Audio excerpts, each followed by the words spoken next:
சூப்பரா மணக்க மணக்க நம்ம கல்யாண வீட்டு கேசரி ரெடி ஆயிடுச்சு. நம்மளும் எத்தனையோ வகையான ஸ்வீட் வீட்டில் செய்வோம். ஆனால் இந்த கல்யாண வீட்டு கேசரி மட்டும் ரொம்ப ரொம்ப ஸ்பெஷல். அப்படியே வாயில் வச்ச உடனே மெல்ட் ஆகும். தண்ணி அளவு ஒவ்வொரு வீடியோலையும் ஒரு விதமாக இருக்கும். எப்படி செஞ்சால் தான் கரெக்டாக இருக்கும் அப்படின்னு நிறைய பேருக்கு தோணும். அது எல்லாமே இந்த வீடியோவில் கிளியர் பண்ண போகிறேன். இதில் யாருமே கேசரி சாப்பிடாதவங்களாம் இருக்க மாட்டாங்க. பட் நான் செய்கிற இதே ஸ்டைல்லே செஞ்சு பாருங்கள். வேற லெவலாக இருக்கும். எப்படி இருக்கு பாருங்க. அப்படி வச்ச உடனே அப்படியே வலிக்கிட்டு வரும். இங்கே பார்த்தாலே உங்களுக்கு தெரியுங்க பாருங்களேன். உள்ள போயிடுச்சு, மெல்ட் ஆகுது. இனிப்பு சும்மா சுகராக இருக்கு, சுருக்குன்னு.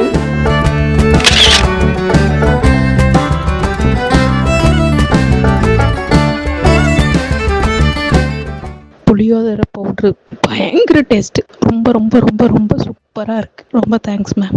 சமையல் நல்லா இருக்கணும்னா அதுக்கு மெயின் காரணம் மசாலா. இதை நான் எப்படி செய்வேன்னு பார்த்தீங்கன்னா, நான் போடுற அத்தனை பொருட்களும் ஃபர்ஸ்ட் குவாலிட்டி. நானே போய் தேடி பார்த்து எந்த இடத்துல நல்லா இருக்கோ அங்கே போய் ப்ரீமியம் குவாலிட்டி வாங்கி செய்கிறேன். ஸோ அது எல்லாமே உங்களுக்கு கிடைக்கும். நம்ம வெப்சைட்டும் ஓப்பன் பண்ணியாச்சு. So cook with Sangeetha website மூலியமாகவும் ஆர்டர் பண்ணிக்கலாம், வாட்ஸ்அப் மூலியமாகவும் ஆர்டர் பண்ணிக்கலாங்க. Hi friends, welcome to cook with Sangeetha. இன்னைக்கு நம்ம பார்க்க போறது கல்யாண வீட்டு கேசரி. ஆமாங்க, நம்மளும் எத்தனையோ வகையான ஸ்வீட் வீட்டில் செய்வோம். ஆனால் இந்த கல்யாண வீட்டு கேசரி மட்டும் ரொம்ப ரொம்ப ஸ்பெஷல். அப்படியே வாயில் வச்ச உடனே மெல்ட் ஆகும். ஸோ அதுக்கு சில பல டிப்ஸ்லாம் இன்னைக்கு வீடியோவில் கொடுக்க போறேன். அதுவும் பிகினர்ஸ் கூட செய்யற மாதிரி. இதுக்கு அளவுகளும் ரொம்ப முக்கியம். அப்புறம் ரவை எந்த மாதிரி எடுக்கணும், இது கூட என்னெல்லாம் சேர்க்கணும் அப்படிங்கிறது எல்லாமே இந்த வீடியோவில் நீங்க தெரிஞ்சுக்க போறீங்க. தண்ணி அளவு ஒவ்வொரு வீடியோலையும் ஒரு விதமா இருக்கும்.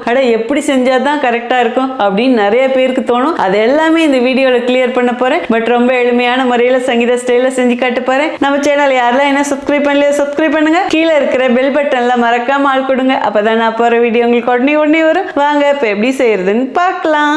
இப்ப ரவா கேசரி செய்யறதுக்கு ஸ்டவ் ஆன் பண்ணி ஒரு பாத்திரம் வச்சுக்கலாங்க. ஃபர்ஸ்ட் தண்ணி கொதிக்க வச்சுக்கலாம். நான் எல்லா அளவுமே இந்த கப்ல தான் எடுக்க போறேங்க. இது 200 கிராம் பிடிக்கும். 1 கப் ரவை தான் நான் எடுக்க போறேன். ஸோ 1 கப் ரவைக்கு 3 கப் தண்ணி ஊற்றணுங்க. இதுல 2 கப் தண்ணி அளந்து எடுத்து வச்சிருக்கேன். இப்போ இதிலே ஊற்றிடலாம். அடுத்தது 1 கப் பால் எடுத்து வச்சிருக்கேன். இதுவும் இப்போ இதிலே ஊற்றிடலாம். காய்ச்சின பால், காய்ச்சாத பால் எது வேணாலும் ஊற்றிக்கலாம். ஸோ மொத்தம் பார்த்தீங்கன்னா இந்த கப்பில் 3 கப் தண்ணி அளவுக்கு நம்ம 2 கப் தண்ணியும் 1 கப் பாலும் ஊற்றிருக்கேங்க. பால் எதுக்காக ஊற்றிருக்கேன்னு பார்த்தீங்கன்னா, ரொம்ப நேரம் கேசரி வச்சிருந்தாலும் சாஃப்டாக இருக்கிறதுக்கு இந்த பால் ஒரு முக்கிய காரணங்க. இது நல்லா கொதிக்கணுங்க. அப்படியே ஒரு பக்கம் வச்சிடலாம் கம்மியான அனல்லையே. இப்போ முந்திரி திராட்சைலாம் வறுத்துக்கலாங்க. அதுக்கு ஸ்டவ் ஆன் பண்ணி ஒரு பாத்திரம் வச்சுட்டேன். அடுப்பணல் இப்போ ஃபுல்லாக கம்மியாக வச்சுக்கலாங்க. எந்த கப்பில் அளவு எடுத்தோமோ அந்த கப்பில் 1/2 கப் எண்ணெய் ஊற்றிக்கலாங்க. இது ரீஃபண்ட் ஆயில், வாசனை இல்லாத எண்ணெய் தான் ஊற்றணும். அளவு எடுத்த அதே கப்லேயே 1 கப் ரவை எடுத்து வச்சிருக்கேங்க. இது வறுத்த ரவை தான். வறுத்த ரவை, வறுக்காத ரவை எதா இருந்தாலும் இப்போ நம்ம நெய் இல்லை எண்ணெயில் வறுக்கணுங்க. இந்த இடத்துல நல்லா கவனிச்சுக்கோங்க. நம்ம எடுக்கக்கூடிய ரவை ரொம்ப பொடியாகவும் இருக்கக்கூடாது, ரொம்ப பெருசாகவும் இருக்கக்கூடாது. மீடியம் ரவையே இந்த மாதிரி இருக்கணுங்க. பெரிய ரவையா இருந்தா கேசரி கொஞ்ச நேரத்திலேயே இறுகிடும். சின்ன ரவையா இருந்தா களி மாதிரி ஆயிடும். ஸோ அதனால இந்த மாதிரி மீடியம் ரவையா இருக்கணும். இப்போ இந்த எண்ணெயிலே கொட்டிடலாம் ரவைய. இப்போ அடுப்பணல் ஃபுல்லாக கம்மி பண்ணிட்டு இந்த ரவையை கிளறி கொடுத்துடலாங்க. இதை நல்லா செவக்க வறுத்துக்கலாம். இந்த ரவை நல்லா அப்படியே செவக்கும் போதும் வாசனை வருங்க.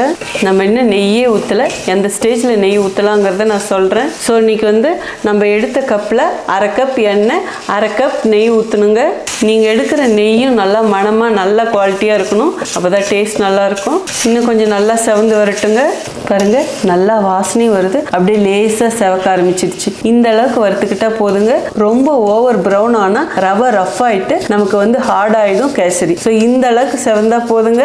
அடுத்தது கொதிக்க வச்ச தண்ணியும் பாலும் இதில் ஊற்றிடலாங்க.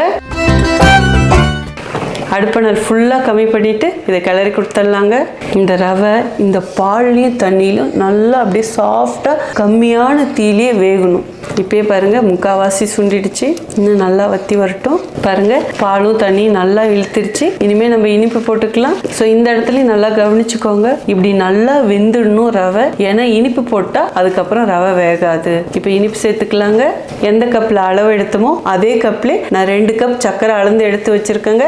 சர்க்கரை சர்க்கரையோட அளவு உங்களுக்கு தகுந்த மாதிரி கூடி குறைச்சி சேர்த்துக்கோங்க. கல்யாண வீட்டு அளவுப்படி 2 கப் போட்டாதான் இந்த கேசரி வந்து நல்லா தளர்வா வருங்க. ரொம்ப இனிப்பு கம்மியா போட்டீங்கன்னா உங்களுக்கு கெட்டியா வந்துடும் கேசரி. கம்மியான அனல்லே இதை கிளறி கொடுத்துடலாம். சர்க்கரை போட்ட உடனே அப்படியே நல்லா தளர்வா வருங்க. நீங்க 1.5 கப் சர்க்கரை கூட போடலாம், ஈவன் பிரவுன் சுகர் கூட சேர்த்துக்கலாம், நம்ம விருப்பம் தான். பட் கல்யாண வீட்டு கேசரிங்கும் போது பிரவுன் சுகர் சேர்க்க மாட்டாங்க. நல்லா கட்டி போடாம கிளறி கொடுத்துடலாம். இப்போ தளர்வாயிடுச்சு இல்லைங்களா? இந்த டைம்ல நம்ம ஃபுட் கலர் அப்படி இல்லைன்னா குங்குமப்பூ பாலில் நல்லா சுடு தண்ணியில மிக்ஸ் பண்ணி வச்சுட்டு ஊற்றலாம், நம்ம விருப்பம் தாங்க. இல்லை நீங்க ஃபுட் கலர் போடாமலும் செய்யலாம். பட் கல்யாண வீட்டு கேசரியில அவங்க ஃபுட் கலர் சேர்த்துருப்பாங்க. இப்போ ஒரே ஒரு சிட்டிக்கு கலர் பவுடர் சேர்த்துக்கலாங்க, அதாவது கேசரி கலர். கேசரி கலர் போகிறது ஆப்ஷனல் தான், நீங்க விருப்பப்பட்டா போட்டுக்கலாம், இல்லைன்னா போடாமலும் விட்டுறலாம். இப்போ இது கம்மியான தீயிலே கிளறி கொடுத்துடலாங்க. கம்மியான தீயிலே இது வேகும் போது தான் உங்களுக்கு சாஃப்டா இருக்கும். ரொம்ப அதிகமா அனல் வச்சிங்கன்னா இதுல இருக்கிற ஈரத்தெல்லாம் இழுத்துட்டா உங்களுக்கு கேசரி கட்டி ஆயிடும், அதாவது ஹார்ட் ஆயிடும். கலர் பவுடர் உங்களுக்கு எப்படி வேணுமோ அதுக்கு தகுந்த மாதிரி கூடி குறைச்சி போட்டுக்கோங்க. பாருங்க இதில் இருக்கிற தண்ணிலாம் நல்லா இழுத்துடுச்சு. இந்த ஸ்டேஜில் எடுத்து வச்சிருக்கிற 1/2 கப் நெய்யிலேருந்து ஒரு 2 டீஸ்பூன் ஊற்றிக்கலாங்க. அப்படியே ஜஸ்ட் இப்படி மேலே தேய்ச்சி கொடுத்துடலாம். அடுப்பணல் இப்போ ஃபுல்லாக கம்மியாக தான் இருக்கணும். இது ஒரு 2 நிமிஷத்துக்கு கம்மியான தீயிலே நல்லா அப்படியே வேகட்டுங்க. மூடி வச்சிடலாம். இப்போ இதுக்கு வந்து முந்திரி பருப்பு இப்போ தாளிச்சிக்கலாம் பக்கத்து அடுப்பில். இப்போ முந்திரி பருப்பு தாளிக்கிறதுக்கு ஸ்டவ் ஆன் பண்ணி ஒரு பாத்திரம் வச்சுட்டோங்க. நம்ம எடுத்து வச்ச நெய்யிலே கொஞ்சமாக இதில் ஊற்றிக்கலாம். மீதி நெய்யை நம்ம கேசரியில் ஊற்றிக்கலாங்க. நெய் சூடாயிடுச்சுங்க. நான் ஒரு கைப்பிடி முந்திரி பருப்பு எடுத்து வச்சுருக்கேன், இதிலே போட்டுடலாம். கம்மியான அனல்லே இந்த முந்திரி பருப்பை நல்லா செவக்க வறுத்துக்கலாம். முந்திரி பருப்பு கூடி குறைச்சி போட்டுக்கலாங்க, நம்ம விருப்பம் தான். முந்திரி பருப்பு நல்லா செவந்துருச்சுங்க. இது தீயறதுக்கு முன்னாடி இப்படி பொன்னிறமாக ஆன உடனே எடுத்துடணும். இப்போ இந்த நெய்யை வடிச்சிட்டு நம்ம இது ஒரு பாத்திரத்தில் எடுத்து வச்சிடலாங்க. இது ஆறட்டுங்க, அப்படியே ஒரு பக்கம் வச்சிடலாம். இதே நெய்யிலே ஒரு கைப்பிடி உலர்ந்த திராட்சையும் போட்டுக்கலாம். இதுவும் நல்லா உப்பி செவந்து வரட்டுங்க. திராட்சையும் நல்லா செவந்துருச்சுங்க. இது அப்படியே ஒரு பக்கம் வச்சிடலாம், ஆறட்டும். இப்போ கேசரி பார்க்கலாம். முந்திரி திராட்சை பொரிச்ச நெய் இதிலே ஊற்றிடலாங்க. இந்த ஸ்டேஜில் ஏலக்காய் பொடி போட்டுக்கலாங்க. நான் 1 டீஸ்பூன் ஏலக்காய் பொடி போட்டிருக்கேங்க, நீங்கள் உங்கள் டேஸ்ட்டுக்கு ஏற்ப கூடி குறைச்சி போட்டுக்கலாம். இப்போ இதை கிளறி கொடுத்துடலாம். ஆஹா நல்லா தளன்னு இருக்குது பாருங்கள். இப்போ 1/2 கப்பில் மீதி கொஞ்சம் நெய் இருக்குது, அதுவும் இதிலே ஊற்றிடலாம். இதுவும் சேர்த்து கிளறி கொடுத்துடலாங்க. அடுப்பணல் ஃபுல்லாக கம்மியாக தான் இருக்கணும். அவ்வளோதாங்க. இனிமேல் ஸ்டவ் ஆஃப் பண்ணிடலாம். முந்திரி திராட்சை இதிலே போட்டுடலாம்.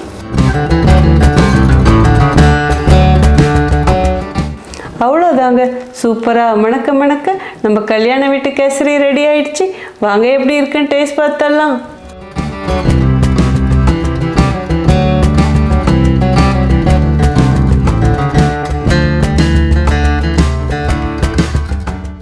எப்படி இருக்குது பாருங்கள். அப்படியே வச்ச உடனே அப்படியே வலிக்கிட்டு வரும். இங்கே பார்த்தாலே உங்களுக்கு தெரியுங்க பாருங்களேன்.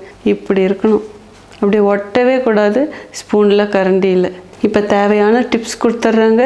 கேசரி செய்கிறதுக்கு எல்லாத்துக்குமே தெரியும், ஆனால் சின்ன சின்ன டிப்ஸை ஃபாலோ பண்ணி செஞ்சிங்கன்னா எவ்வளோ நேரம் ஆனாலும் இந்த கேசரி வந்து அவ்வளோ சாஃப்டாக இருக்கும். கொஞ்சம் கூட சூடு இல்லைனாலும் எம்புட்டு சாஃப்டாக இருக்குது பாருங்கள். இப்படி இருக்கணும். ஸோ அதுக்கு மெயின் டிப்ஸ் எல்லாமே நான் வீடியோவில் சொல்லியிருக்கேன். அதாவது தண்ணியோட மெஷர்மெண்ட், அதுக்கப்புறம் பார்த்தீங்கன்னா இதில் பால் சேர்த்துருக்கோம். பால் பிடிக்காதவங்க தண்ணியே வச்சுக்கலாங்க. பட் இந்த பால் தான் வந்து இந்த கேசரியை எவ்வளோ நேரம் ஆனாலும் சாஃப்டாக வச்சுருக்கோம். அப்புறம் நெய்யும் ஊற்றிருக்கோம், எண்ணெயும் ஊற்றிருக்கோம். ஸோ எண்ணெய் ஊற்றும் போதும் ரொம்ப நேரம் ஆனாலும் சாஃப்டாக வச்சுருக்கோம். ஸோ வீடியோவில் நான் சொன்ன டிப்ஸ் அளவு அப்படியே ஃபாலோ பண்ணிங்கன்னா அப்படியே வாயில் வச்சு வேணா கரையக்கூடிய கல்யாண வீட்டு கேசரி நீங்களும் செய்ய முடியுங்க. இப்போ எப்படி இருக்குன்னு டேஸ்ட் பார்த்தலாம்.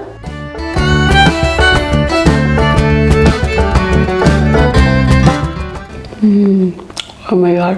இந்த நட்ஸ் வாய் கிடைக்குது. அதே மாதிரி திராட்சை. இந்த நட்ஸ்லாம் இல்லாமல் வெறும்னே சாப்பிட்டா உள்ள போயிடுச்சு, மெல்ட் ஆகுது. இனிப்பு சும்மா சுகராக இருக்குது, சுருக்குன்னு. ஒருவேளை இனிப்பு கம்மியாக வேணும்னா நீங்கள் 1.5 கப் கூட போட்டுக்கலாம். பட் இது வந்து சுகராக இருக்கும், சும்மா நச்சுன்னு இருக்கும். சாப்பிட சாப்பிட்டுட்டே இருக்கலான் இருக்கும். வெறுப்பேத்திரன் மட்டும் நினைக்காதீங்க, நிஜமாவே சூப்பராக இருக்குது. கேசரியே பிடிக்காதவங்க எனக்கு தெரிஞ்சு யாரும் இருக்க மாட்டாங்க. ஸோ கண்டிப்பாக நான் சொன்ன அளவுகளோடையும் டிப்ஸுகளோடையும் ட்ரை பண்ணி பாருங்கள். அப்படியே கல்யாண வீட்டில் சாப்பிட்ற அதே சுவையிலே கிடைக்கும். அப்புறம் எப்பயுமே என்ன மறக்க மாட்டீங்க. உங்களுக்கு இந்த ரெசிபி பிடிச்சதுன்னா ப்ளீஸ் மறக்காமல் ஃபஸ்ட்டு ஒரு லைக் கொடுத்துருங்க. ரொம்ப ரொம்ப பிடிச்சதுன்னா, அதாவது இந்த ரெசிபி செஞ்சு பாருங்கள். நான் சொன்ன மாதிரி சாஃப்டாக வந்தால் மட்டும் உங்கள் ஃப்ரெண்ட்ஸ் அண்ட் ஃபேமிலிக்கு இந்த ரெசிபி ஷேர் பண்ணுங்கள். ஈவன் இன்ஸ்டாகிராம், ஃபேஸ்புக்லேயும் குக் வித் சங்கீதா பேஜஸ் இருக்குது. அது அப்படியே மறக்காமல் லைக் பண்ணி ஃபாலோ பண்ணிக்கோங்க. இதே மாதிரி அடுத்த ஒரு சூப்பர் ஸ்பெஷல் வீடியோவில் உங்களை சந்திக்கிறேன். Until then, see you, Baba. Love you all. Antava செஞ்சாலும் கொண்டான்னு கேட்பாங்க. அல்ல குறைஞ்சாலும் வயிறு நிறைஞ்சாலும் மனசு நிறையாது. இன்னும் வேணும்னு கேட்டுகிட்டே இருக்கும்.